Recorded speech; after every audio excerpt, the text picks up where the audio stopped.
بسم اللہ الرحمن الرحیم۔ سب تعریفیں اللہ تعالیٰ کی ذات کے لیے جس نے پوری کائنات کو بنایا۔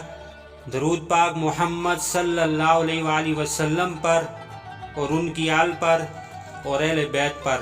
السلام علیکم ورحمۃ اللہ وبرکاتہ۔ معزز سامعین، کیسے ہیں آپ سب؟ امید کرتا ہوں کہ آپ سب خیریت سے ہوں گے۔ اسلامک وائس آف فیصل پر نئے آنے والے تمام معزز سامعین کو خوش آمدید۔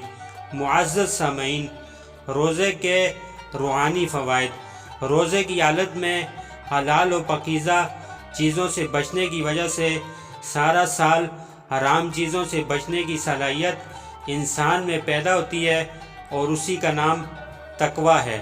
عام دنوں میں اللہ کی نعمتوں کا احساس نہیں ہوتا، لیکن جب انسان روزہ رکھ کر سارا دن بھوک اور پیاس برداشت کرتا ہے اور پھر افطاری کے وقت اللہ کی نعمتوں سے مستفید ہوتا ہے تو روح اور بدن کا رواں رواں اللہ کی نعمتوں کے احساس اور شکر گزاری میں ڈوب جاتا ہے۔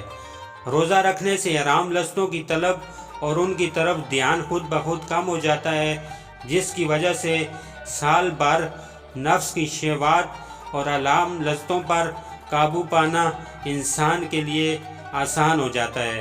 روزہ رکھنے اور بھوک و پیاس برداشت کرنے سے اللہ کے حکم پر اپنا سب کچھ قربان کرنے کا جذبہ پیدا ہوتا ہے۔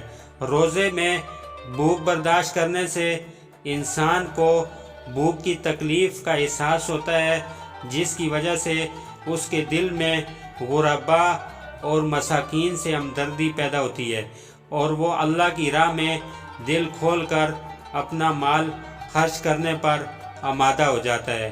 اللہ تعالی ہم سب کو صحیح معنوں میں روزے رکھنے کی توفیق عطا فرمائے۔ ہمارے ارد گرد جتنے بھی غربا اور مساکین ہیں، ہمیں اللہ تعالی دل کھول کر ان کا خیال رکھنے کی توفیق عطا فرمائے۔ دوستو، اپنا خیال رکھیے گا۔ ملتے ہیں انشاءاللہ اگلے ایپیسوڈ میں۔